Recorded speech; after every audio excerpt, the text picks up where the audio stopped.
buenas tardes a todos, todas mujeres voces proféticas. Hoy tenemos el gusto de iniciar la plática de hoy con una invitada muy especial. Ella es Marilú Rojas Salazar, es doctora en Teología Sistemática por la Universidad Católica de Lovania de Bélgica, teóloga feminista y profesora de la asignatura en el Doctorado de Estudios Críticos de Género de la Universidad Iberoamericana de la Ciudad de México, y de la maestría en Teología y Mundo Contemporáneo del Departamento de Ciencias Religiosas. Es profesora de la maestría en Estudios de Género y Teología en la Comunidad Teológica de México y pertenece a las Teólogas e Investigadoras Feministas de México y es directora de la revista Sofías, es una revista de reflexión interdisciplinaria de teología feminista en México. Esas son una de las poquitas credenciales que tiene Marilú, no las digo todas porque son muchas. Y tiene, lo más interesante es que también tiene varias publicaciones en diversas revistas, en la revista de la Universidad Iberoamericana, la pertinencia de la teología ecofeminista y su incidencia política ante el feminicidio y el ecocidio actual, y descolonizando la culpa desde el feminismo, la pandemia, una epifanía de la violencia hacia las mujeres, también en la revista de la Universidad Iberoamericana. Pues le damos la más cordial bienvenida a Marilú, que nos trae un tema muy interesante el día de hoy. Y pues adelante, Marilú, los micrófonos son tuyos. Bienvenido. Muchísimas gracias por la presentación, Mari Carmen, y muchísimas gracias a cada una y a todas ustedes por estar conectadas mediante esta vía de comunicación. Agradezco mucho la invitación del colectivo. Esta tarde, bueno, me han pedido que trabaje un poco sobre el papel de las mujeres en el cristianismo naciente o en el movimiento de Jesús. A mí me gusta siempre llamar el movimiento de Jesús más que la iglesia primitiva. Y eso es lo que voy a tratar de compartir con ustedes. La dinámica va a ser la siguiente. Yo voy a compartir un PowerPoint que he preparado.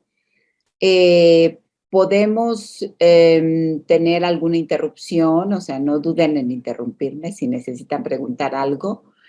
Y después de la exposición, que yo calculo que será más o menos de 1 hora, un poquito más, podemos tener una sesión de preguntas. Pero si alguien necesita preguntar algo porque no queda claro, pues no tiene que esperarse hasta la sesión de preguntas, ¿no? Estamos en un colectivo de mujeres y podemos hacer también diálogo. Entonces, tienen la opción de levantar aquí su mano y si no, sencillamente, pues abren su micrófono y preguntan. Voy a compartir pantalla y ustedes me dicen, por favor, si se ve bien. Sí, se ve perfecto, Marilú. Gracias. Entonces, como decía, este texto lo he tomado algunos datos de algunas compañeras que han trabajado ya el papel de las mujeres en los inicios del cristianismo, en los orígenes del cristianismo, y decía que a mí no me gusta llamarle el cristianismo primitivo, porque no eran primitivos, sino ya eran un grupo de hombres y de mujeres seguidores de Jesús, que empezaron con lo que se llama el movimiento Jesús, ¿no? Entonces, a mí me gusta hablar del movimiento Jesús ya para el siglo I. Sabemos, voy a dar una breve introducción, sabemos que cuando los evangelios son redactados, los 4 evangelios están siendo redactados unos 60 años después del movimiento Jesús, o sea, de los acontecimientos en torno a la pasión, muerte y resurrección de Jesús. Y que estos evangelios hacen referencia justamente a comunidades de fe. Entonces, ya por allí, si pueden ustedes checar, sabrán que al principio del movimiento Jesús, no es que los apóstoles se quedaron tan contentitos con las mujeres. Estaban contentitos mientras el maestro estaba. Pero después de que Jesús fue crucificado y las mirófonas hizo apóstolas, como así le llamó la Iglesia Ortodoxa, a las mujeres que fueron a la tumba vacía, se acercaron con sus perfumes y todo, conocemos la historia, pues después de eso no es que las aceptaron en el movimiento Jesús, ¿verdad? Ellos eran herederos de un judaísmo muy patriarcal, muy propio de varones, donde la religión era practicada y dirigida por varones, así que las mujeres no fueron tan aceptadas en el grupo de los discípulos. Entonces, ¿qué sucedió con estas mujeres? Pues estas mujeres no se pusieron a llorar ni se pusieron a lamentarse porque pobrecitas de nosotras no nos quieren los compañeros, ¿verdad? Se fueron, se regresaron a Galilea, y esto lo dice Rafael Aguirre, Elisa Esteves, Carmen Bernabé y otras exégetas que están por allí ya estudiando el asunto, y entonces las mujeres se regresaron a Galilea. Y allí fundaron casas iglesia, ¿verdad? Y fundaron casas iglesia en el Asia Menor, en Éfeso, y fundaron la comunidad de María de Magdala, la comunidad de Marta, la comunidad de María. Y entonces sabemos que cuando leemos los textos como el Evangelio Lucano, donde se habla de Marta, de María y Lázaro, en el Evangelio Juánico también, pues se está hablando de comunidades, no de personas, ¿no? Entonces eso tiene otro sentido.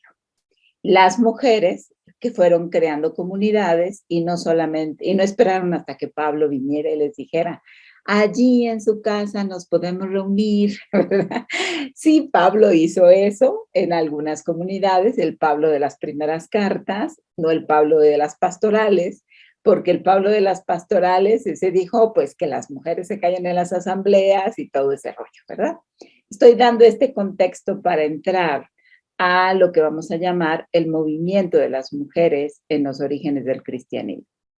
Y vamos a hablar entonces en esas casas, en esas comunidades, porque así comienza la iglesia. La iglesia comienza en las casas de las mujeres, eso es muy interesante. Segundo, la iglesia comienza con el testimonio de la resurrección de las mujeres. Es una iglesia fundada en las mujeres, ¿verdad? Una iglesia que ahora es toda una institución, pues sí, y de mucho patriarcado y de mucha jerarquía, pero que su origen fueron las mujeres. Todo el cristianismo está fundado en el testimonio de las mirófonas, como así les llamó la iglesia bizantina a las primeras mujeres que llegaron a la tumba vacía, a ungir, a preparar el cuerpo de Jesús. Entonces, bueno, pues eso. Y son mirófonas no porque miren, sino son mirófonas porque así se les llamaba a las mujeres que preparaban los cuerpos de los muertos, ¿verdad? Entonces, eso. Pero bueno, espero que hasta aquí vayamos bien. Así comienza este movimiento de mujeres y entonces es muy interesante que vayamos a ver a Junias, ¿verdad? O Junias, como le queramos llamar, que es la primera reconocida con el título de apóstolos, o también con el verbo griego akolousen, que significa seguir. Entonces, a todos los seguidores de Jesús se les llamaba apóstolos. Esa distinción entre discípulos y apóstoles va a ser una distinción que va a ser la iglesia de la era subapostólica, no la era de la comunidad apostólica. Sabemos que en los inicios del siglo I y II hasta el tercero tienen tres partes. La iglesia de los apóstoles, es decir, los primeros testigos de Jesús, la era posapostólica, los que siguieron después de donde los apóstoles o los seguidores de Jesús predicaron, y luego vendrá la era subapostólica, que será una era más de la tercera generación. En este conglomerado, pues indudablemente que había mujeres, ¿verdad? Y Junias es una de las que aparece siempre como la apóstola de Jesús. Y la colocan, fíjense, con los apóstoles y con Ignacio de Antioquía. O sea, no hay una iglesia jerárquica, no es una iglesia comunitaria, donde Junias va a aparecer como apóstola de Jesús. Luego aparecen en los íconos bizantinos, por ejemplo, los primeros íconos bizantinos colocan a las viudas que aparecen con un color siempre de velo verde verde turquesa. Luego vienen las diaconisas, que aparecen con una especie de manto o velo color púrpura, y las profetisas, que siempre van a aparecer con la mano levantada y con un frasquito de perfume, que son justamente el olor y el poder de la palabra. Lo que estoy diciendo con estos grupos de mujeres es que todas las mujeres del cristianismo naciente tuvieron un poder en la palabra.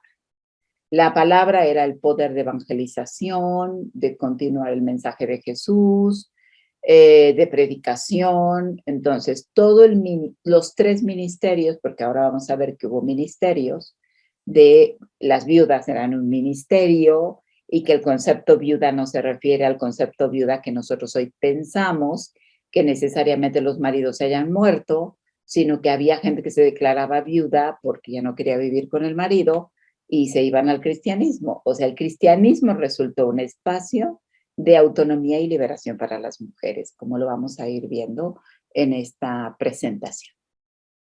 Y luego tenemos el ministerio de las diaconisas. Las diaconisas emergen en el siglo I y el movimiento diaconal en Oriente se termina en el siglo XI. En el siglo V se termina, V-VI se termina en Occidente, pero en Oriente se permanece hasta el siglo XI. Y con esto estoy diciendo que estamos rompiendo con esa idea de que la tradición es patriarcal. O sea, la tradición nos muestra a mujeres nombradas diaconisas. También están las presbiteras, pero bueno, ahora voy poco a poco. Entonces, un primer contexto que me gustaría compartir con ustedes es que la centralidad de nuestra reflexión será en estos títulos y funciones de las mujeres que llegaron a ser reconocidas como oficios eclesiales o como ministerios eclesiales, especialmente la diaconía femenina y el orden de las viudas. Eran 2 ministerios totalmente ordenados porque se practicaba la quereitonía, es decir, la imposición de manos. Y en segundo lugar, aparecen otros grupos de carácter más carismático, y con carismático no me refiero al concepto carismático que hoy tenemos de los movimientos carismáticos, sino me refiero a carismático como más de corte profético, que son las profetisas y las vírgenes. Y lo mismo vuelvo al concepto. El concepto virgen no es el concepto virgen que nosotras hoy tenemos tan biologizado. Vamos a ver que es un concepto más de corte político. Y estos ministerios fueron considerados más oficios eclesiales. Entonces tenemos que la diaconía y el orden de las viudas eran ministerios y las profetisas y las vírgenes eran oficios. Unos eran ministerios y otros oficios. Era a lo que se dedicaban las mujeres en el primer movimiento de los seguidores de Jesús. Vamos a comenzar con las diaconisas. Ustedes recuerdan que Hechos de los Apóstoles nos dice que había un pleito. Qué raro, ¿verdad? En la primera comunidad. Había un pleito porque las viudas se estaban quejando de que no eran atendidas muy bien por los miembros de la comunidad. ¿Y a qué se refiere con atendidas? Pues porque la primera comunidad naciente se reunía para comer. Eso era la cena del Señor, lo que hoy llamamos Eucaristía. Entonces se sentaban, había mesas, servían, tomaban vino, comían rico, carne, pan, lo que hubiera, ¿no? Entonces era una comida, eso era la cena del Señor. Y las viudas, que eran las señoras donantes, eran las señoras algunas ricas y había pobres también, pero las señoras ricas que donaban sus bienes para que el movimiento continuara, que eran pues algo así como María Magdalena, que proveía también con sus bienes a Jesús, ¿verdad? Eran las mecenas del grupo, pues resulta que no las atendían bien y entonces se quejan con los apóstoles y los apóstoles deciden nombrar diáconos, hombres, para que estén al servicio de las viudas, de las mujeres. Eso no me lo estoy inventando, ustedes pueden seguir Hechos de los Apóstoles Y dice eso, ¿no? Que entonces nombraron a 7 diáconos para que se dedicaran a la atención de las viudas. Pero luego había otro problema, porque cuando iban a bautizar a las mujeres, pues tenían que desnudarse, entrar en la piscina, y eso no lo podían hacer los diáconos viendo ahí a las señoras desnudas, ¿verdad? Nombraron diaconisas para que atendieran, para que pudieran bautizar a las mujeres, para que les pudieran predicar en sus apartamentos o en sus casas y pudieran también impartir la cena del Señor, que era la comida, ¿no? La comida cotidiana. Que todavía no estamos en el asunto eucarístico de la oblea y el cuerpo y la sangre de Cristo. Simplemente era una cena o una comida. Entonces, las diaconisa, el término diaconisa era el término usado en la primitiva iglesia para significar las personas del sexo femenino que tenían en la iglesia una función muy análoga a la de los diáconos. Pablo habla de ellas en su epístola a los romanos. Aquí les voy a dar algunos datos. La existencia de mujeres que reciben el título de diáconos, que es el término femenino es diaconisa, no está atestiguado en griego, sino hasta el Concilio de Nicea en el 325, en el canon 19. Entonces, no estamos inventando que hubo diaconisas, estamos yendo a los anales del Concilio de Nicea, a las actas del Concilio de Nicea, en el canon 19, donde se atestigua la existencia de las diaconisas. Y esto está testimoniado desde los tiempos de Pablo, cuando aún no se diferenciaba la función diaconal desempeñada por varones y mujeres. Esto quiere decir que las diaconisas hacían lo mismo que los diáconos. Bautizaban, servían las mesas, predicaban, enseñaban. Su función era la enseñanza, ¿verdad? Entonces, eso hay que decir. En Oriente pueden atestiguarse la existencia de un diaconado femenino ordenado a partir del siglo III. O sea, ya es un ministerio ordenado. ¿Dónde está datado? ¿Quién lo inventó? Nadie lo inventó. Está en la didascalia. Hasta finales del primer milenio, la didascalia siríaca da testimonio de la existencia de estas mujeres. En Occidente es solamente hasta el siglo V, ¿verdad? Entonces, en Oriente la diaconía de las mujeres se extendió hasta el siglo X y en Occidente se extinguió en el siglo V, o las extinguieron. No se sabe si durante los 2 primeros siglos el ministerio era ordenado y si tuvo carácter sacramental. Obviamente no. ¿Por qué? Porque los sacramentos no existían. Estaba formándose la comunidad eclesial. Los sacramentos fueron estipulados hasta 1545 con el Concilio de Trento. Antes no existía como tal una lista de sacramentos. Entonces, eran funciones ministeriales. La tradición apostólica de Hipólito de Roma, en el 220, va a afirmar, por ejemplo, que las viudas no estaban ordenadas, pero sí lo estaban las mujeres diáconas, ¿no? Y esto es un elemento de la patrística, ¿no? Hipólito de Roma es un padre de la iglesia muy importante.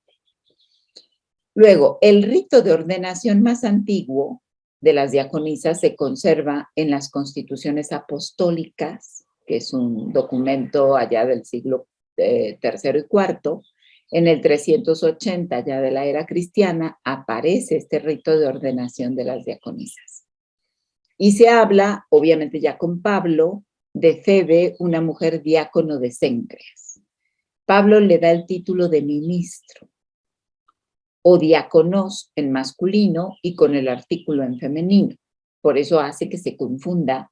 En mucho tiempo se pensó en Febe como un diácono hombre.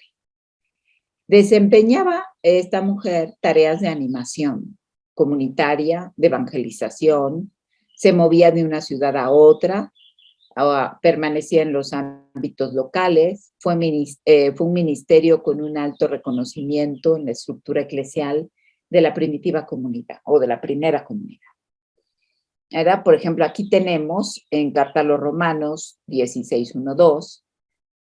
Les recomiendo además a nuestra hermana Febe, la cual es diaconisa de la iglesia en Cencrea, que la reciban en el Señor como es digno de los santos y que la ayuden en cualquier cosa en que necesite de ustedes, porque ella ha ayudado a muchos y a mí mismo. Entonces, el ministerio de Febe está datado en Romanos, en Corintios, en la Didascalia. Es una mujer muy importante. ¿Y qué hacía esa mujer? 3 funciones, por lo pronto. Representar una iglesia ante otra, o sea, era representante de una iglesia ante otra que no era conocida, y ser portadora de la carta de Pablo para la comunidad de romanos. O sea, gracias a Febe nos llegó la carta a los romanos. Esto lo encontramos en Romanos 16, 1, 2. Segundo, ella realizaba esta tarea de quien era recibido con el mismo honor que quien le enviaba. Por ejemplo, Febe representa a Pablo en una comunidad y actúa en el mismo papel que hace Timoteo y Tito. Tiene el mismo nivel de liderazgo y de reconocimiento en la comunidad. Diáconos también supone haber recibido la llamada de Dios para anunciar el evangelio, y esto aparece en 1 Corintios 3, 5, 9. Y va a implicar dedicarse a la enseñanza, la evangelización entre las comunidades, esto lo sabemos por 1 Tesalonicenses 3, 2. Es una mujer misionera, predicadora y maestra. Ese es el papel de la diaconisa. En la primera carta a Timoteo va a aparecer el papel de las mujeres diáconos a finales del siglo I o principios del siglo II. Y las cartas pastorales parecen admitir el oficio de mujeres diáconos. Por ejemplo, en 1 Timoteo 3:11 dice, igualmente las mujeres, ginaikas, deben ser dignas, no calumniadoras, sobrias y fieles en todo. Esto es muy interesante porque miren, cuando nosotros escuchamos a un predicador, presbítero, pastor o lo que sea, que nos habla de 1 Timoteo, casi siempre nos coloca en no sean chismosas, no sé qué, ¿no? Ya sabemos. Pero lo interesante no es eso, lo interesante es que se está refiriendo a las características que ha de tener la ministra diaconisa, ¿no? Y entonces eso es lo que nos interesa. Nos interesa que hay cierto estereotipo que tiene que cumplir la ministra diaconisa porque es la maestra de la comunidad, es la líder de la comunidad. Eso es lo que nos interesa colocar allí, ¿verdad? Y entonces vamos a ver que hay otros textos fuera del canon bíblico, que es la Didascalia Siriaca, que es el Pastor de Hermas, que es el primer historiador Eusebio de Cesarea, y otros escritos más que van a datar la existencia de las mujeres diáconos. Por ejemplo, se dice en los inicios del siglo II que hay una constancia que las tareas diaconales en las iglesias de Asia Menor fueron desempeñadas también por esclavas. Esto es interesante. Y esta es una de las molestias que va a tener el imperio contra el cristianismo naciente, porque podía ser que tú eras esclava o yo era esclava en una casa y entonces me hacía cristiana, allá era maestra, era diaconisa, era la líder y yo traía el evangelio para mi ama y entonces cuando mi ama iba a la comunidad, yo era su maestra. O sea, se trastocan los papeles, se rompe con esta esquematización de ama esclava y eso le va a molestar mucho al imperio. Por ejemplo, la noticia llega a partir de una carta de Plinio el Joven que informa al emperador Trajano de cómo ha actuado con quienes han sido denunciadas como cristianos en las provincias de Bitinia y el Ponto. Plinio le pide consejos sobre el modo de actuar en el futuro y dice la carta que se refiere a 2 esclavas. Este gobernador de Bitinia, que más o menos gobierna entre el 111 al 113 después de la era cristiana, indica que ha torturado a 2 esclavas, a las que denomina ministras, ministrae, por lo cual se deduce que ejercían un papel diaconal. El dato está en la carta 10, verso 96 de Plinio el Joven. Estas esclavas diáconos en Asia Menor van a colocarse de una manera importantísima porque el hecho de que Plinio interrogara y torturara a las esclavas implica que ellas tal vez eran personas importantes, reconocidas o visibles para la comunidad cristiana. Es posible que fueran evangelizadoras de la casa donde vivían y posiblemente de sus señoras. Lo importante del texto es que se constata que no importaba el estatus o la clase social, pues la comunidad podía ser dirigida por personas de cualquier índole y no tenían problema, ¿no? O sea, estamos en el movimiento muy reciente del cristianismo, con ese antecedente que ya dije, que son las mujeres las que van fundando ciertas comunidades iglesias. Ahora, también había mujeres diaconisas que estaban compartiendo la misión con sus esposos. Esto sobre todo ya para el siglo II y III. Clemente de Alejandría, que todos estos son padres de la iglesia, no estamos fuera del canon ni mucho menos, comenta a la primera carta a los Corintios 9:5 y afirma que el comienzo del movimiento cristiano entre los apóstoles hubo parejas que fueron matrimonios espirituales. Aquí no hay que entender que no tenían relaciones sexuales, por favor. Eran líderes de la comunidad. No se refieren a la sexualidad o sexogenitalidad como que no la practicaran, sino que actuaron como ministros sin diáconos con tareas completamente diferenciadas. Ellos, dice, llevaron consigo a sus mujeres como hermanas cristianas más que como esposas, para que realizaran con ellos el ministerio con relación a las mujeres de la casa, de manera que a través de ellas la enseñanza del Señor penetró sin escándalo en los apartamentos de las mujeres. Es decir, ustedes saben que pueblo chico, infierno grande, imagínense que los apóstoles llegaran, o los evangelizadores, o los discípulos, llegaran a las comunidades y pues, se metieran allá a los apartamentos de las mujeres, y luego pues estas se desnudaran para poder ser bautizadas, pues esto iba a ser escandaloso. Por eso nombran a las diaconisas. Ahora, ya la institución del diaconado femenino va a ser como tal institución hasta el siglo III. Y esto va a aparecer en un documento que conocemos como la Didascalia Apostolorum en torno al 230 de la era cristiana, en el seno de la iglesia siriaca, donde hay un documento canónico litúrgico de corte disciplinar en el que se habla del papel que desempeñaban en la iglesia las viudas y las diaconisas. Lamentablemente estos documentos se han ido perdiendo, pues por la guerra de Siria, ¿no? Es una pena que nosotros perdamos toda la arqueología cristiana que se conservó en las regiones de Siria. Y entonces, bueno, lo lamentamos además de la guerra, ¿no?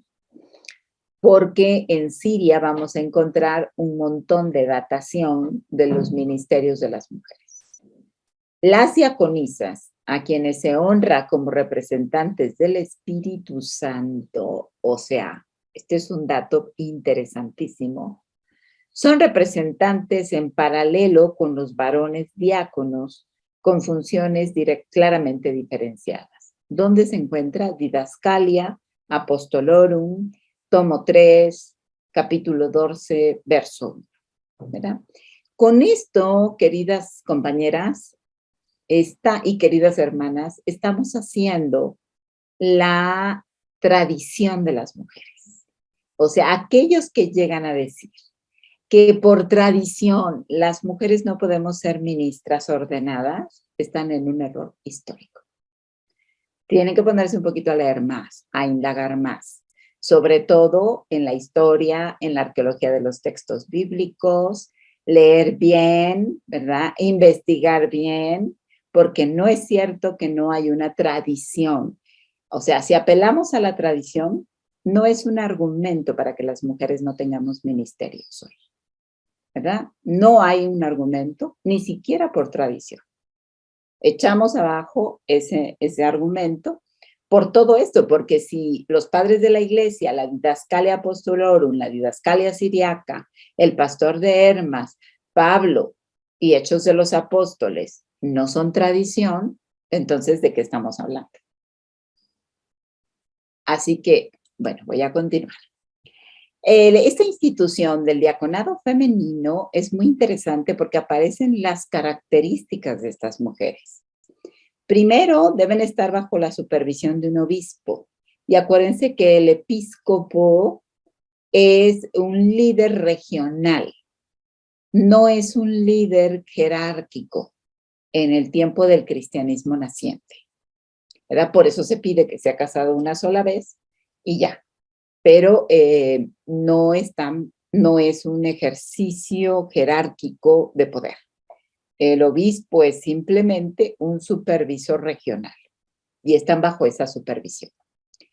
Es un ministerio ordenado con imposición de manos, la quereitonía, Cartas Apostolorum 8:19. Las diaconisas representan al Espíritu Santo, la Didascalia Apostolorum 26:6. Están llenas del Espíritu Santo, como las profetisas veterotestamentarias, lo mismo que el obispo y el presbítero. O sea, es un ministerio a la par. Se les encarga visitar a las mujeres cristianas que vivían en casas paganas, tarea que no podían desempeñar los diáconos varones. Asumen la liturgia bautismal, visitan a los enfermos, hacen las funciones caritativas. Y uno diría, pues nosotras somos diaconisas. Muchas de nosotras ejercemos estos ministerios en nuestras comunidades, en nuestras parroquias, en nuestras iglesias. Y hay un ejercicio diaconal. Bueno, antes de pasar al orden de las viudas, conocemos 3 diaconisas muy importantes en esta época, no solamente Febe, sino la diaconisa Tatiana y la diaconisa Olimpia, todas ellas del Asia Menor. Entonces, hay nombres de estas diaconisas que nos atestiguan los vestigios del diaconado femenino en la iglesia naciente. No sé si hasta aquí hubiera alguna pregunta antes de pasar a las viudas.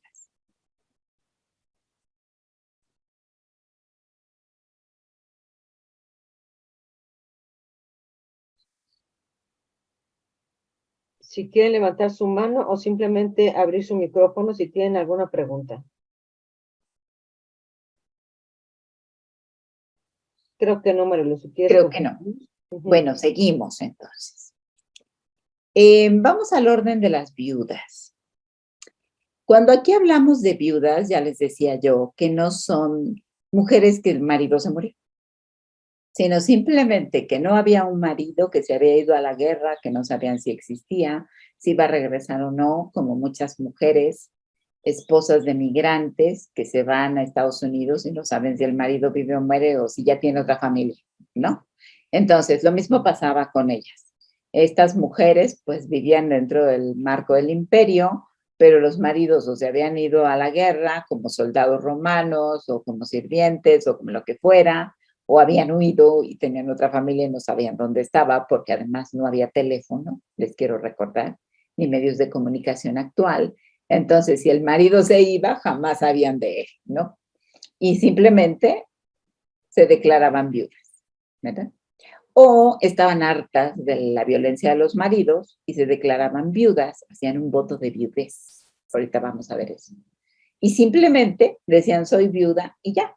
Podían ser madres solteras, ¿no? Declaradas viudas. Y estas ciertas viudas fueron puestas para un servicio especial en la iglesia.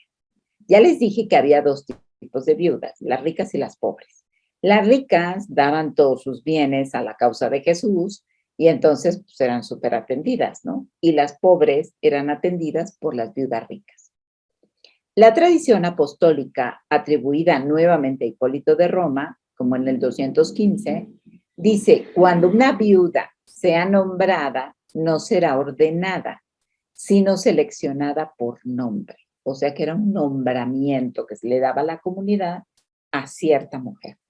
Este pasaje continúa explicando la ordenación que conllevaba también la imposición de manos de los que ofrecen la Eucaristía o tienen un ministerio en el culto.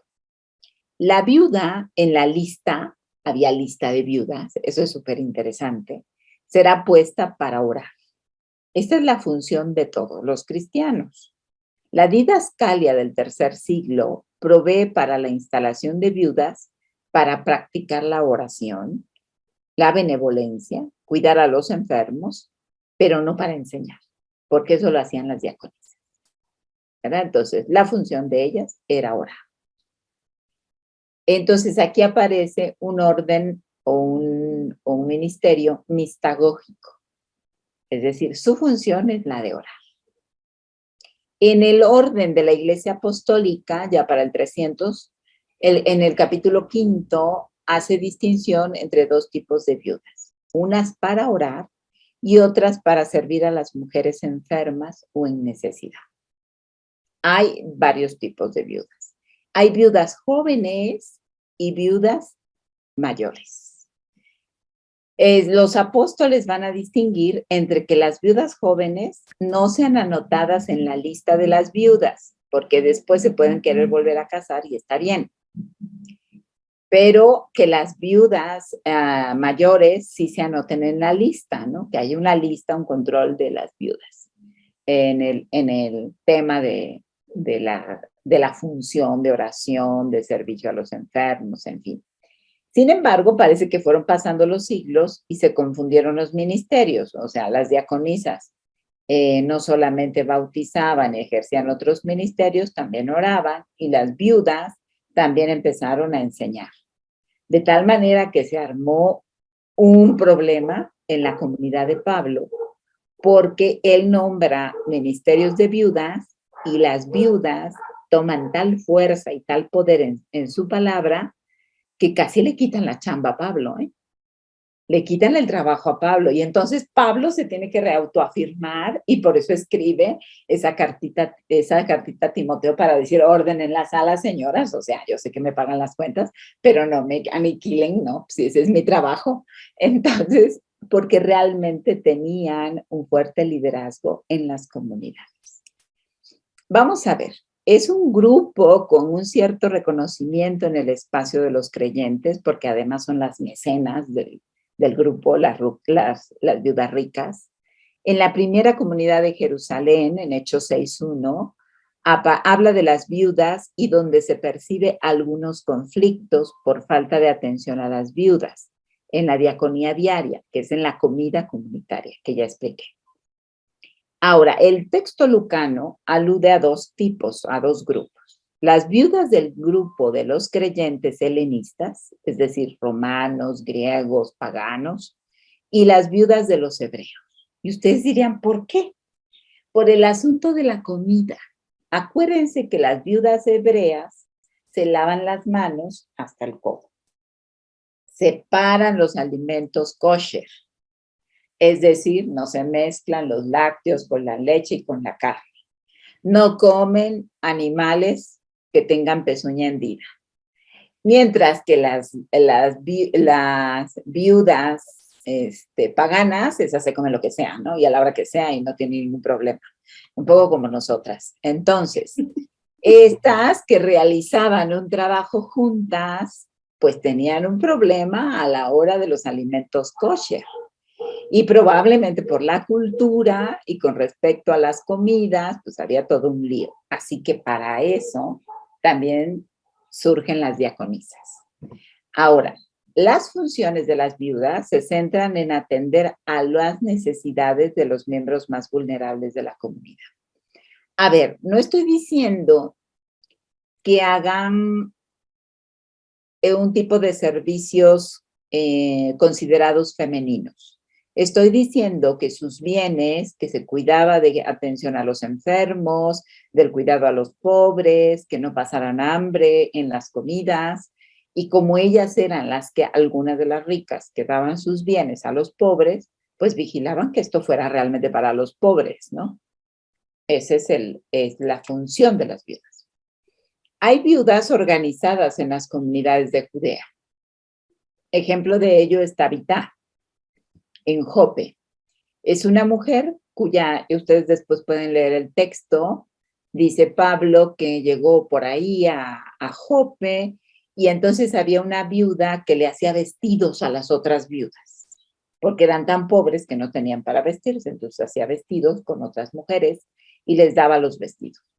Y entonces se muere la dichosa Tabitá y las mujeres están llorando, ¿verdad? Y entonces Pablo dice, ¿qué pasó? Pues es que se nos murió la mecenas, ¿no? Se murió la que nos da todo, nos viste, nos calza, nos da de comer. Y entonces Pablo la resucita. Es un texto muy simpático, ¿no?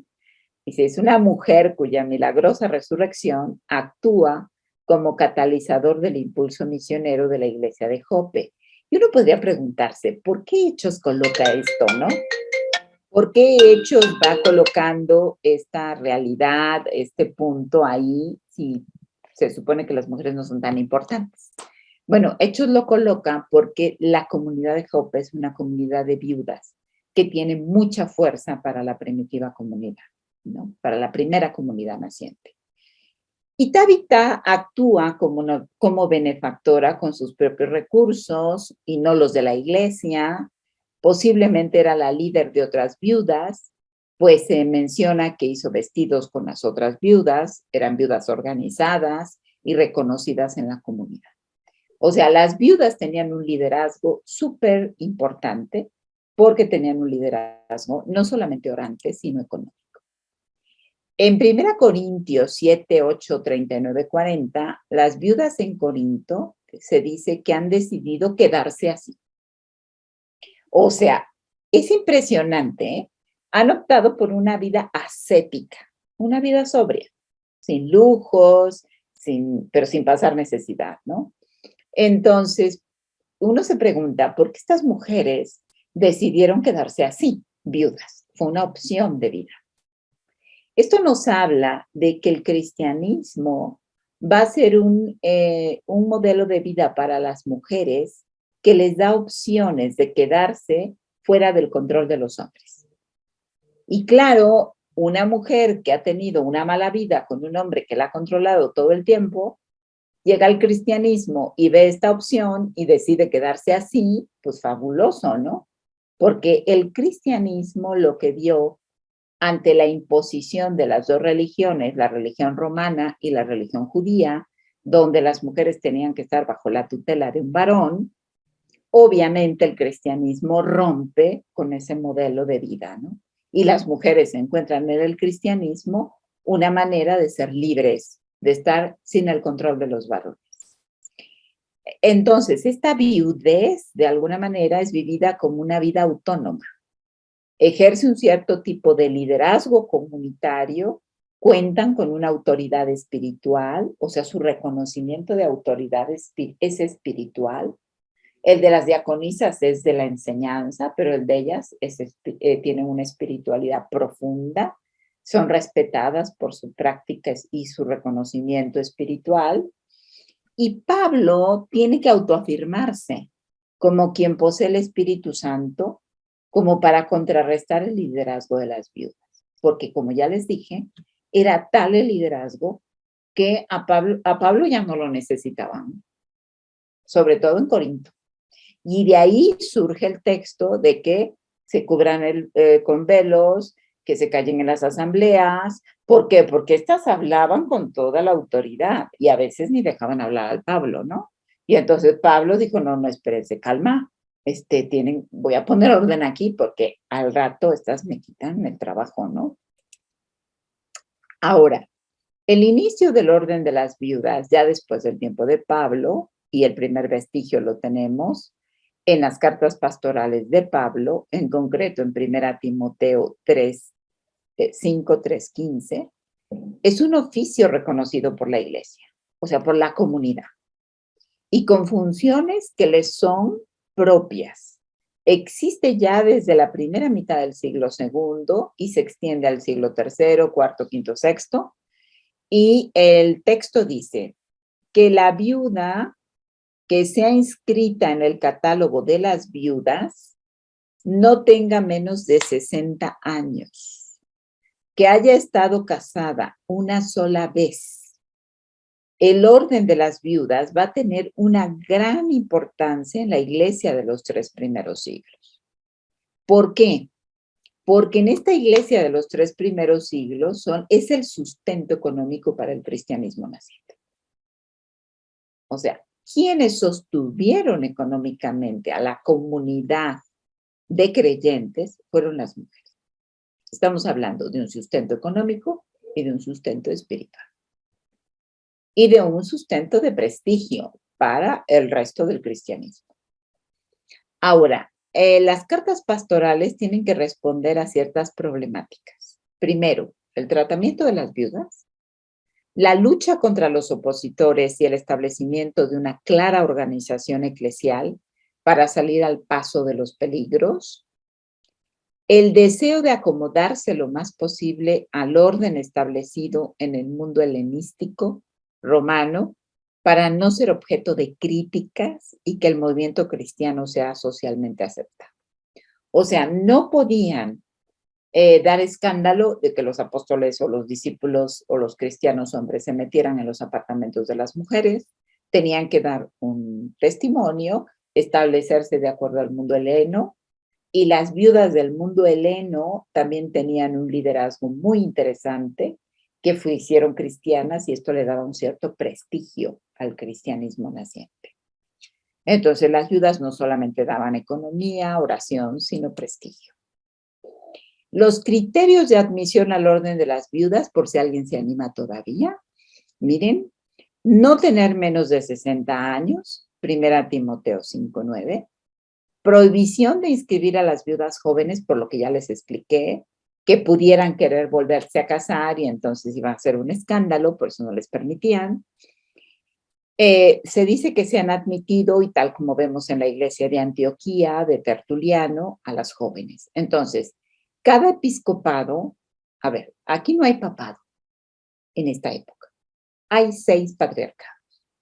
Está el patriarcado de Jerusalén, el patriarcado de Antioquía, el patriarcado de Alejandría, el patriarcado de Roma, el patriarcado de Bizancio y el patriarcado de Éfeso. ¿Verdad? Son 6 patriarcados donde el obispo, el episcopo de cada lugar, en este caso, en Antioquía es Tertuliano, ha permitido que las viudas jóvenes sean admitidas al orden de las viudas. Cada episcopo tomaba la decisión si las admitía o no.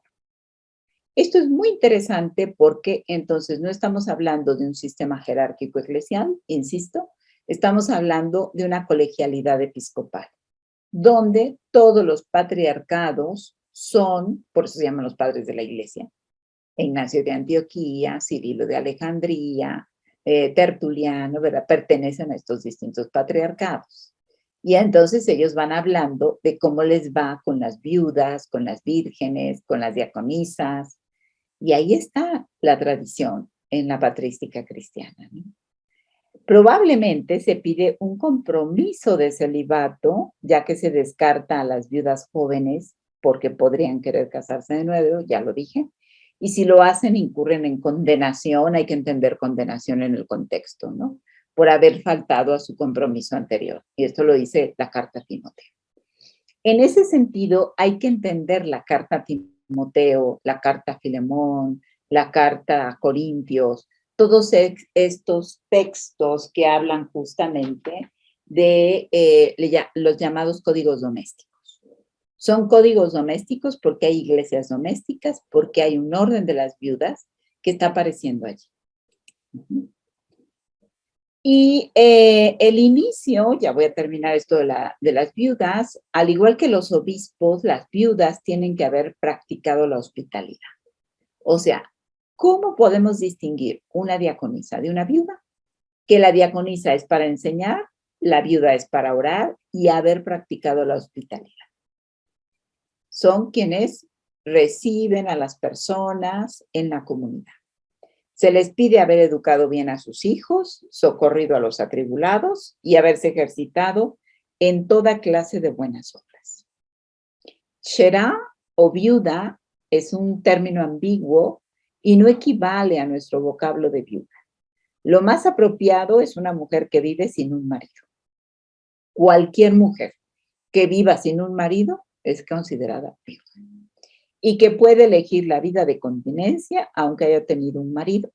Esto lo dice Tertuliano en el siglo II. Habla de una mujer que decidió dejar a su marido y que fue conocida a partir de entonces como viuda. La carta que Tertuliano le escribe a su esposa, en la primera carta, versos 6, 4. Porque acuérdense que los padres de la iglesia, muchos eran casados. Bueno, este inicio del orden de las viudas aparece en 1 Timoteo 5:3. Se pide honrar a las viudas. El orden de las viudas se ha identificado al igual que el episcopos, diaconoi y presbíteros. En 1 Timoteo 3, 1, 7, 8, 13, 5, 17, 19. Se les limita en la actividad de la enseñanza, porque algunas lo hacían en las comunidades y se les dice no, porque solo hacen las diaconisas. 1 Timoteo 2, 9, 15. Bueno, antes de pasar a las presbíteras, ¿alguna pregunta sobre las viudas?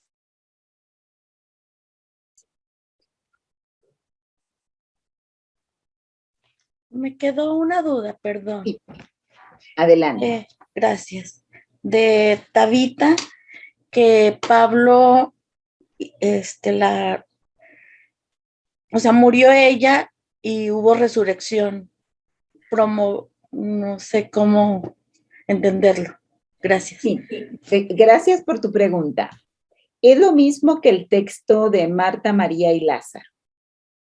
Lázaro no era un hombre adulto, Lázaro era un niño. O sea, y cuando hablamos de Marta, María y Lázaro, estamos hablando de 3 comunidades. La comunidad de Marta, la comunidad de María y la comunidad de Lázaro.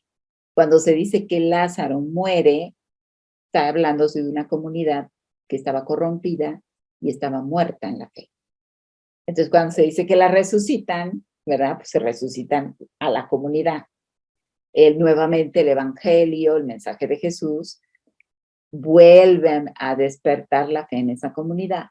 Aquí también con Tabita se dice que es la comunidad, una comunidad fundada por esta mujer que está ahí, que se enfermó y que posiblemente Pablo la sanó.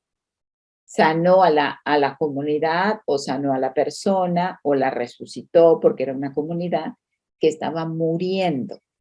Y entonces esta mujer, ¿verdad? Con su predicación y que al contacto con Pablo, con el cristianismo, pues resurge esta comunidad. Así hay que entenderlo.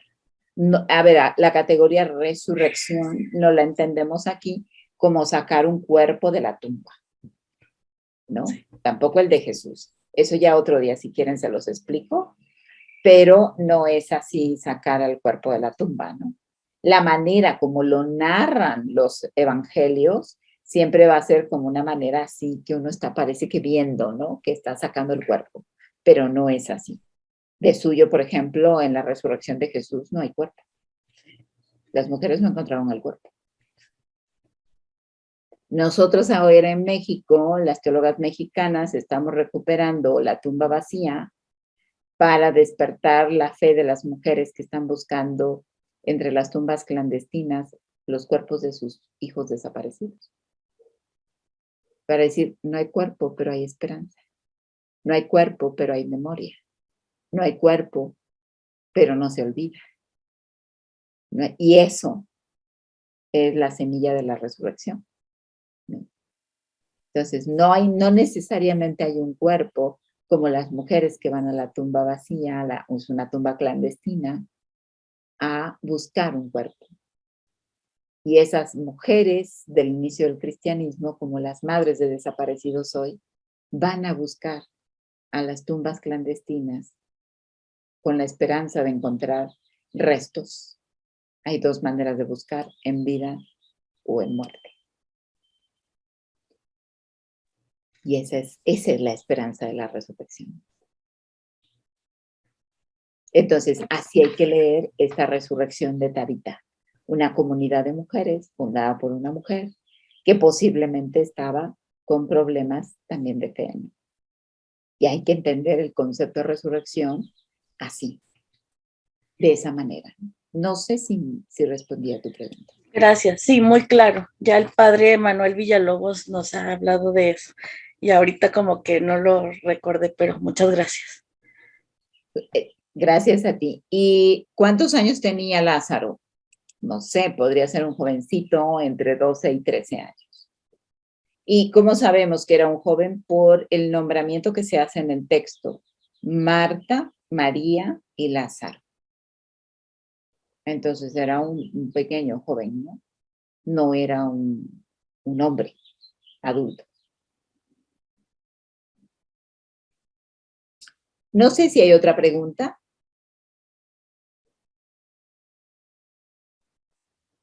Bueno, podemos pasar entonces a las presbíteras. Las presbíteras o presbíteras. Las presbíteras o presbíteras, no hay que entender presbítera o presbítera en el sentido de lo que hoy entendemos como presbítera. Porque presbítera estaríamos pensando en una mujer con ordenación que celebra la misa.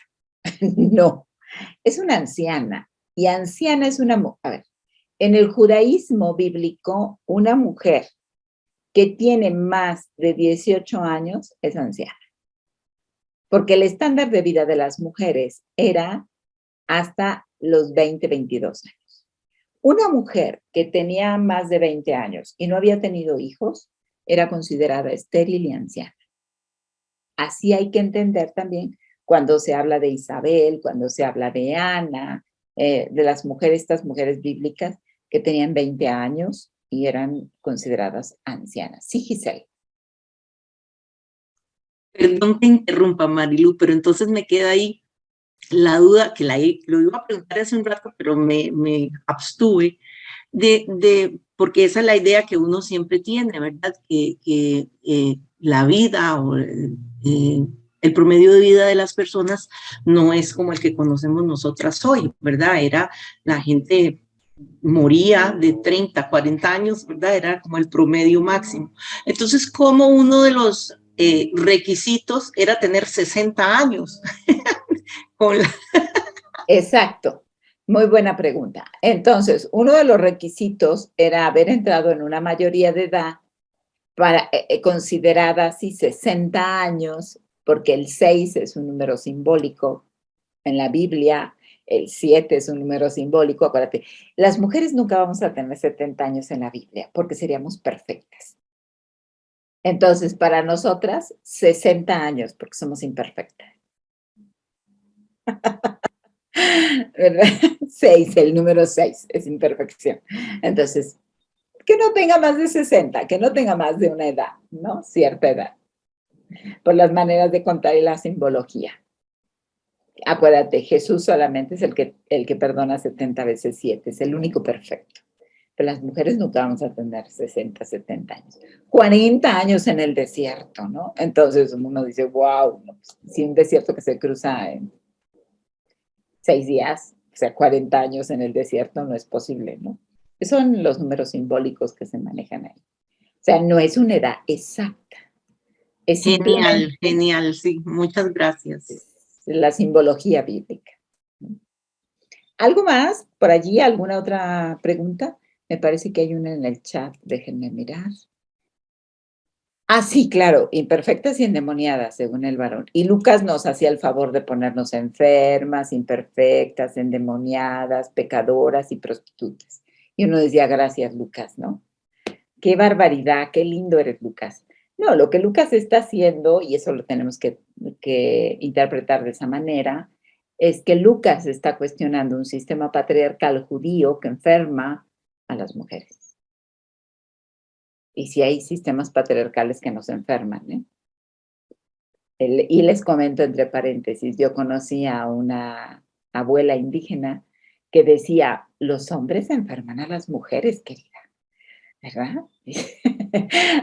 Yo me moría de risa cuando ella me decía eso, pero sí, los hombres enferman a las mujeres, querida, ¿eh? Porque todo el tiempo están pidiendo cosas, están demandando atención, están demandando tiempo. No, son una plaga para las mujeres, lo decía esta abuela indígena, ¿no? Lo decía un poco de broma y un poco en serio. Bueno, Entonces, regresando a las presbíteras. Las presbíteras son reconocidas como mujeres sabias, diríamos hoy, ¿no? Bonnie Thurston afirma que el capítulo 2 de Tito está todo centrado en la sana doctrina que ha de enseñarse y que han de vivir los ancianos y las ancianas. Esos son los presbíteros, ¿verdad? Y que los jóvenes tienen que aprender de estos que tienen más experiencia. En concreto se dice de las ancianas, de las presbíteras. Ellas han de enseñar ese modo de vivir según la doctrina a las jóvenes. Entonces son las mujeres que le transmiten la doctrina al grupo de las jóvenes. Las mujeres un poquito mayores que dan una enseñanza a las jóvenes, que les enseñan a ser cristianas, a vivir el cristianismo con su vida y con su testimonio. Según la autora, Bonnie Thurston, es plausible que esas ancianas sean las viudas de la primera carta a Timoteo, la cual hizo que las funciones de las viudas, las mujeres diáconos y las presbíteras ancianas se intercambiaran entre sí. O sea, llega el siglo III y ya todas hacen de todo. Ajá. Entonces, este es el punto de las presbíteras. Regreso un poco. En ese sentido, es cierto que no hubo presbíteras en el inicio del cristianismo, tal como los conocemos hoy. Lo que hubo fue un ministerio de ancianas que con su sabiduría lo transmitían a la siguiente generación. Pero si a esas vamos, tampoco había presbíteros como hoy los entendemos. Estamos claras, ¿no? Estos presbíteros, como hoy los entendemos, que tienen una parroquia, que tienen formación, que estudian teología, que hacen filosofía y todo este ministerio apareció hasta la Reforma Gregoriana, siglo XI, XII, y fue consolidado como sacramento ya con mayor fuerza en el Concilio de Trento, que tampoco es tan antiguo.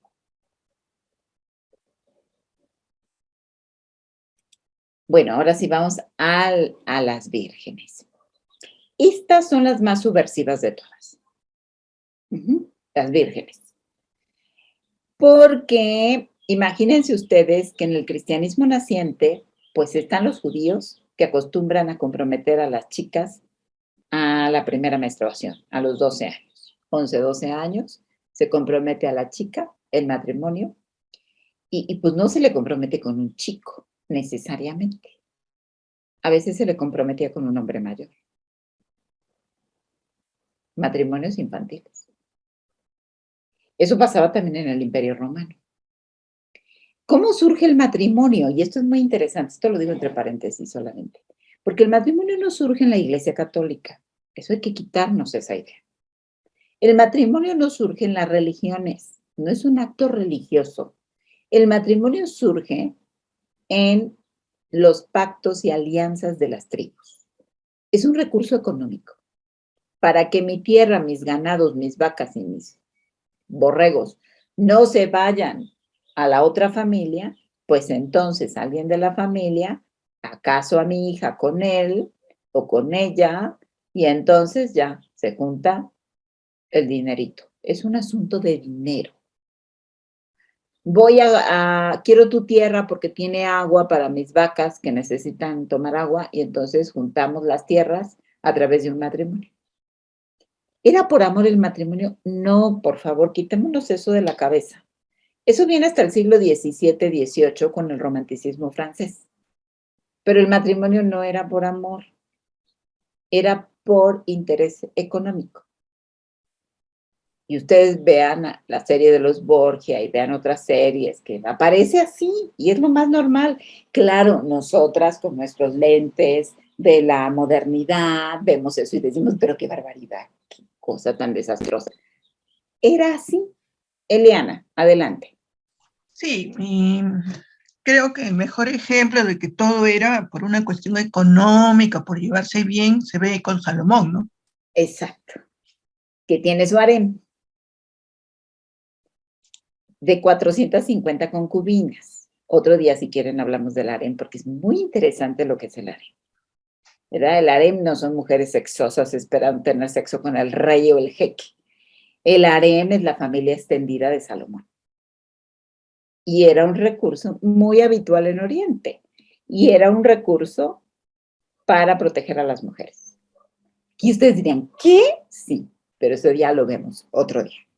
El harem salomónico, ¿verdad? Entonces, el matrimonio era un recurso. Y cuando estas mujeres se dan cuenta que estaban casadas o comprometidas en matrimonio con hombres viejos, gordos, feos, y cuando estaban pensando que ellas querían aprender a filosofar, a leer, a escribir, a traducir, a interpretar, a hablar otras lenguas, conocer el evangelio, lo que sea, pues entonces estas, que normalmente eran gente rica, estas vírgenes, y con sus cabellos largos y sus túnicas muy elegantes, pues ¿qué hicieron? Para que no las casaran con estos hombres, rompían sus vestidos, se quitaban sus vestidos de niñas ricas, se rapaban la cabeza para quitarse el encanto de los cabellos, se ponían un traje de sayal o de ceniza y se declaraban vírgenes y se iban al desierto. Y a ver, búsquenlas en el desierto. Huían de los matrimonios forzados, por supuesto. Claro que esto le hizo un escándalo, ¿verdad? Soy cristiana, me declaro virgen y me voy al desierto, a una cueva, a una montaña, allá a ver dónde me encuentras. Y entonces, ¿quiénes eran los más escandalizados con las vírgenes? Los padres, porque habían herido el honor del padre. O sea, el ego masculino estaba herido, ¿no? Claro, esto le creó un conflicto al cristianismo, porque el cristianismo fue un espacio de escape para estas mujeres. Se escaparon de sus matrimonios. Es la bella de 100 años de soledad, sí, casi, ¿no? Entonces imagínense, ¿no? La literatura cristiana primitiva habla de mujeres de varias capacidades, que eran mujeres instruidas, como esposas, madres, que eran similares a las instrucciones hogareñas en el Nuevo Testamento, ¿no? Clemente, Policarpo, Filipenses. Y estas mujeres eran prominentes entre los mártires. Claro, ¿por qué? Porque las agarraban y las mataban. Habían deshonrado al padre. Eran las primeras que iban al circo romano. Las primeras, ¿no? Primero muerta que verte allá despelucada y cristiana y lo que sea. Y sobre todo porque habían herido el honor de los hombres, ¿no? ¿Dónde encontramos esto? Lo inventó Mariluno. Eusebio de Cesarea, en la historia de la iglesia, nos cuenta este chisme. Y nos habla de Blandina, de la Pasión de Perpetua y de Felicitas y de otras más. Léanse Eusebio de Cesarea, Historia de la Iglesia, tomo 5, en las páginas ahí citadas, y verán Eusebio de Cesarea, el primer historiador de la Iglesia, nos cuenta todo esto. Y dice que era un escándalo, ¿no? Que esto se volvió un escándalo. Las vírgenes de la Iglesia primitiva, la Cecilia, Inés y todas esas, bueno, eran hijas de gente rica que estaba prometida en matrimonio y que dejaron a los hombres allá plantados con toda su dignidad e interés masculino en pactar matrimonios forzados. ¿Verdad? Entonces, eso. ¿Qué más? La práctica del ascetismo, eso vino después. ¿A qué se iban las mujeres al desierto? ¿A rezar? No, estas iban a leer, estas se iban a instruir, aprendían latín, griego, hebreo, arameo, sirio, lo que pudieran, porque no había universidades para las mujeres. Entonces el desierto se llenó de mujeres, porque el desierto fueron las primeras universidades femeninas. No iban a perder el tiempo, las mujeres no tenemos tiempo para escribir, para pensar, para reflexionar en nosotras mismas, entonces iban al desierto y ahí ya, libres. Entonces, este era el ascetismo y era notable, ¿no? Las vírgenes eran reconocidas en las iglesias locales como una clase antes de la llegada del monarquismo. Ignacio de Esmirna, Policarpo, Hipólito de Roma, los Hipólitos, la tradición apostólica, la de ellas, ¿no? Había misioneras, como por ejemplo Tecla de Iconio, que aparece en Hechos de los Apóstoles, en los Hechos de Pablo y Tecla, porque sí hubo una mujer que escribió con Pablo, ¿verdad? Y nos explica, bueno, no explica, perdón, las circunstancias cuando Tecla elucidó a muchos con la palabra de Dios, pero donde provee esta información, su enseñanza era con mujeres en el hogar. Clemente de Alejandría relata que las esposas de los apóstoles evangelizaban a las mujeres en las casas y que muchas de ellas se deshicieron de los apóstoles machistas, ¿verdad?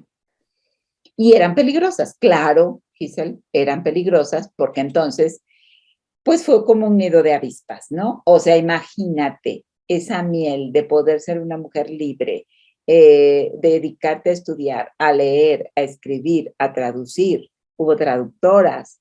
Jerónimo no hizo la traducción de la Biblia solito, por favor, quien piense eso, pues es una ingenuidad. Sabemos que estuvieron las traductoras del Aventino, esas mujeres ricas que gracias a ellas Jerónimo pudo hacer la traducción, ¿no? Entonces, eso. También otro día, si quieren, hablamos de las traductoras. Estas vírgenes, era muy interesante porque se confundía las vírgenes con las viudas. Puede ser que había viudas que vivían como vírgenes, es decir, que optaron por una vida célibe.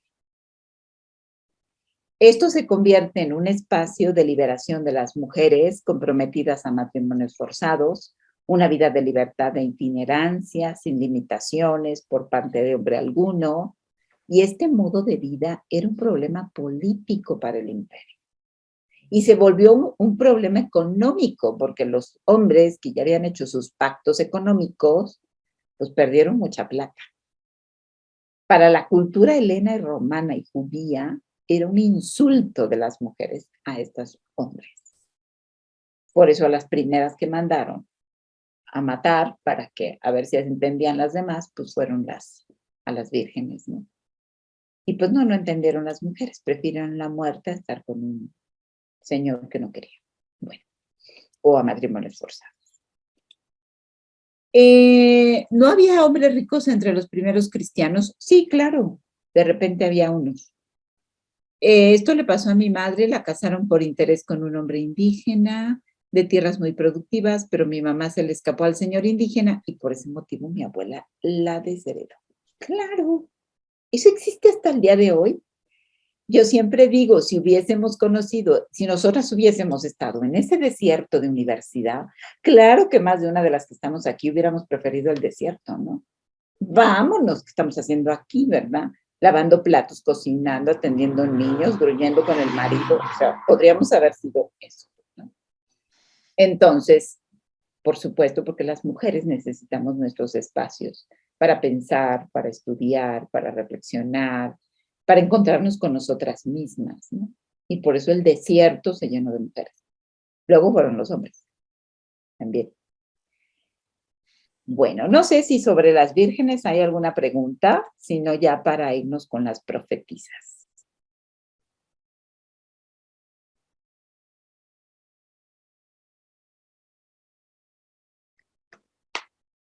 ¿No? Ay. Bueno, si después me dicen algo, está bien, ¿eh? Sí. Creo que Eliana quiere hablar. Sí, Eliana, una adelante. pregunta. Esto de las órdenes de monjas, de religiosas, ¿tiene su origen en esto?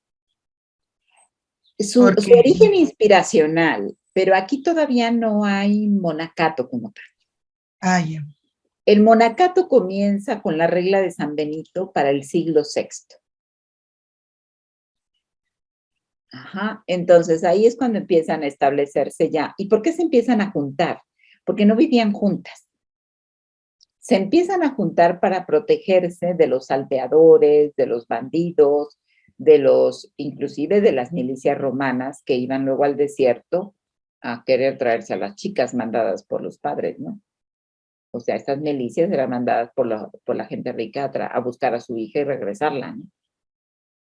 Entonces, ahí es cuando ellas se empiezan a juntar para convivir, para orar, para compartir sus conocimientos, porque fíjense que ahí surgen las alquimistas,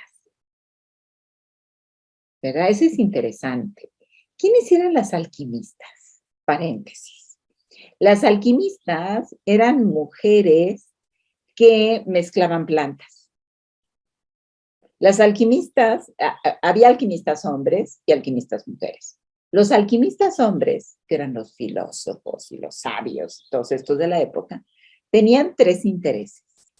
Encontrar la piedra filosofal para tener toda la sabiduría del mundo, eso siempre lo han querido tener los hombres, todo el saber, todo el poder, encontrar la mezcla perfecta para extraer el oro o los minerales de las piedras y tener todo el dinero, y para no morir. ¿Cómo hacemos una fórmula mágica del elixir de la eterna juventud? No queremos morir, queremos todo el oro y queremos todo el saber para nosotros. Ese era el asunto de los alquimistas. La piedra filosofal, la alquimia perfecta, todo eso. Y a las mujeres no les interesaba nada de eso. Lo que a las mujeres les interesaba es cómo le hacemos porque estas se mueren de parto. Estas se mueren de una gripe. Tienen los niños que se enferman de granos, ronchas y no sé qué. ¿Cómo los sanamos? Entonces, ¿qué hacían las mujeres? Se iban a los bosques, ¿verdad? A compartir sus saberes, sus alquimias. Mira, yo encontré esta plantita con esta, y parece que funciona, y entonces te la comparto. No había médicos, eran parteras. ¿Cómo empezaron a conocer la anatomía del cuerpo humano? Pues se salían en las noches de luna llena porque no había luz. Eso hay que pensarlo, ¿verdad? Y eran los tiempos fértiles de las mujeres, entonces se juntaban y se inspeccionaban unas a las otras. Así es como descubrieron que había vagina, que había clítoris, que había orgasmo, que las mujeres tenían órganos sexuales. Y claro, para eso tuvieron que inspeccionarse, no se aprende de memoria, ¿no? No había libros de medicina. No faltaban los curiosos hombres que iban a espiarlas. Y entonces empezaron a decir que tenían sexo entre ellas. Y empezaron a decir que eran brujas y que tenían sexo con el diablo. Pero eso ya fue invento de los hombres. ¿Verdad? Entonces, las brujas son las alquimistas. Estas mujeres que se fueron al desierto, que comían hierbas. Algunas se murieron, tal vez sí.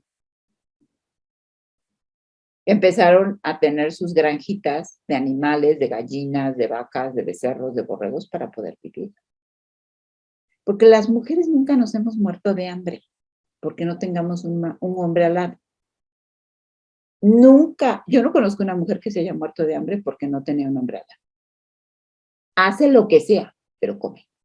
Y les da de comer a sus hijos. Sin embargo, sí conozco más de un hombre que sin la mujer tiene que conseguir otra porque no, es un inútil. Entonces, bueno, estas alquimistas eran las mujeres del desierto, que empezaron a las mezclas, son nuestras ancestras de la herbolaria, ¿verdad? Y se confundían justamente con estas vírgenes que también practicaban todo eso, ¿no? Entonces, esto se convierte en un problema político y económico para el sistema romano. Por eso las vírgenes, pues las van a echar al plato. Y luego, bueno, al inicio van a venir las profetisas. Y aquí hay que distinguir a la profetisa. Recordemos que profetisa no es una divina, por favor. La profetisa es una mujer de palabra, que tiene el poder de la palabra. El carisma profético fue altamente valorado en el movimiento cristiano del siglo II. Eso lo dice Eusebio de Cesarea en la historia. Las figuras femeninas fueron relegadas a los movimientos heréticos por el poder de la palabra. Donde se paraban las mujeres a hablar, pues aquí ya se traían otras mujeres y otros grupos y ta. Y entonces viene el siglo III, IV, con Constantino y Diocleciano, y entonces los líderes de la iglesia, que son los hombres, con los líderes del imperio, hacen un pacto, ¿no? La libertad de culto que declara Constantino. Ya no vamos a perseguir a los cristianos, cada quien puede practicar la religión que quiera, y luego viene, después de Constantino, Diocleciano, y Diocleciano dice, no, pues ahora sí los vamos a perseguir a los que no sean cristianos. Y la fuerza de las mujeres es tal, el poder de la palabra de las mujeres es tal, que las van a descalificar porque no se veía bien que el imperio tuviera una religión de mujeres. Entonces, Ignacio de Antioquía declara el triple ministerio, presbiterado, episcopado y diaconado, y saca a las mujeres de la historia. Desconoce a las figuras femeninas. ¿Y de qué manera les quitan el poder? Declarándolas herejes. Son herejes, se equivocan más.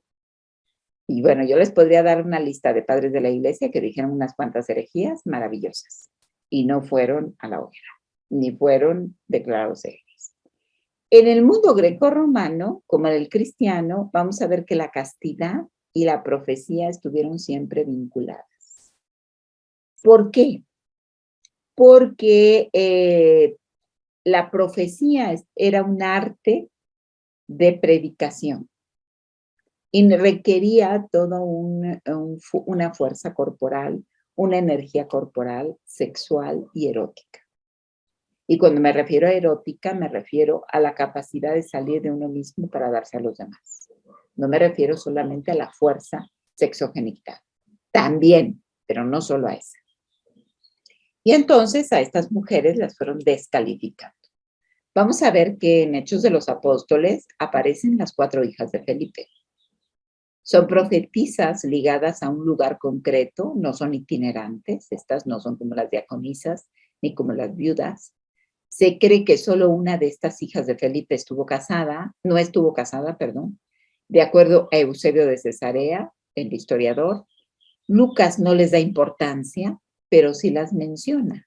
Y menciona a la profetisa esclava de Apolo en Hechos 16-17 y de otra mujer llamada Agabo que profetizaba. Eusebio y Papías son 2 padres de la iglesia que reconocen que ellas son transmisoras de la tradición apostólica y que ellas fueron dirigentes locales en Corinto. En Historia de la Iglesia 3:39 de la página 7 a la 17. Ahí pueden encontrar el dato. Estas 4 hijas de Felipe, eso habla de que había también profetisas en la iglesia primitiva. Cuando los discípulos estaban hablando en lenguas, ¿verdad? Pedro le dijo a la multitud lo que estaba sucediendo y era un cumplimiento de la profecía de Joel. El texto dice, sucederá en los últimos días, dice Dios, que derramaré de mi espíritu sobre toda carne, sus hijos y sus hijas profetizarán, sus jóvenes verán visiones y sus ancianos soñarán sueños. De cierto, sobre mis siervos y mis siervas, en aquellos días derramaré mi espíritu y profetizarán. Hechos 2:17-18. Lo cual significa que Dios inspira tanto a hombres como a mujeres a hablar. Eso no era inaudito en los tiempos del Antiguo Testamento, era usual. Y así debe ser también en la era del Nuevo Pacto, ¿no? En el Nuevo Testamento aparece. De suyo Miriam de Nazaret, la mamá de Jesús, era profetisa, ¿no? Isabel es considerada profetisa. Lucas no nos dice lo que las mujeres fueron inspiradas a decir. Toda la predicación en el libro de los Hechos está hecha por hombres. Y eso es lo que probablemente era una necesidad práctica para ese momento cultural. Pero no hay nada teóricamente o teológicamente erróneo con la inspiración de mujeres para hablar. Lucas menciona en Hechos 2:19 que Felipe tenía 4 hijas que profetizaban. Como profetisas hablaban la palabra de Dios a medida que eran inspiradas por Dios. Corintios, en la primera de Corintios capítulo 11, nos da otro ejemplo de mujeres que hablan la palabra de Dios. Y esto en una carta de parte de Pablo, a quien a veces se cita por haber dicho que las mujeres no debían hablar. Pero este tipo de cita es posible únicamente cuando se saca de su contexto. Porque 1 Corintios 11 muestra que Pablo se aprobó que las mujeres hablaran aún en la iglesia.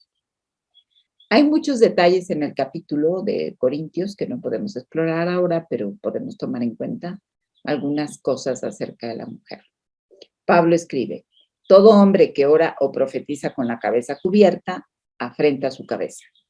Pero toda mujer que ora o profetiza con la cabeza no cubierta, afrenta su cabeza, porque da lo mismo que si se hubiese rapado. Y esto lo dice porque en Corinto estaban las profetisas de Apolo y de Afrodita. Y había un sincretismo, o sea, es que las mujeres que iban al culto de Apolo y de Afrodita también iban al culto cristiano. Solamente era una cuestión de distinción. Para que no hubiera escándalo, él pide que se cubran la cabeza. Es en ese contexto que aparece este texto de Pablo. Estas profetisas cristianas han debatido el significado de estas palabras por cientos de años, ¿no? Pablo estaba escribiendo acerca de una costumbre cultural que no tenemos hoy en día. O sea, para profetizar se ponían el manto. Su punto parece ser que los hombres y las mujeres deben comportarse en maneras culturalmente apropiadas cuando oran o cuando profetizan. Pablo está dirigiéndose a algo que se hace en público. No está preocupado por si la gente se cubre la cabeza en privado o no. Y profetizar, casi por definición, tiene que hacerse en público. Y quienes profetizaban en público se cubrían la cabeza en señal de autoridad.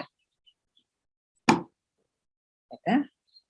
Y yo con eso no estoy diciendo que volvamos al velo, estoy diciendo que el velo era una señal de autoridad, ¿no?